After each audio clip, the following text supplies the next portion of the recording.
विभन्ते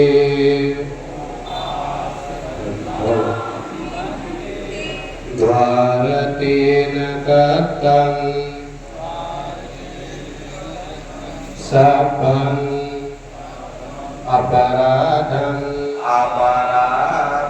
कमतु मेवन्ते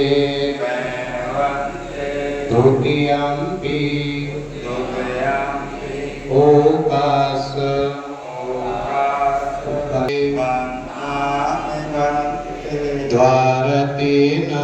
द्वारतेन गतं सपं अपराधं कमतु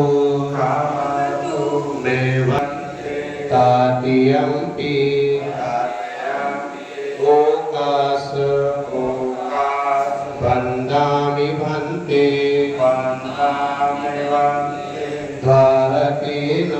द्वारकेन गतं सपं अपराधं कमतु मे भन्ते। अभी हम लोग तीसरा की याचना करेंगे।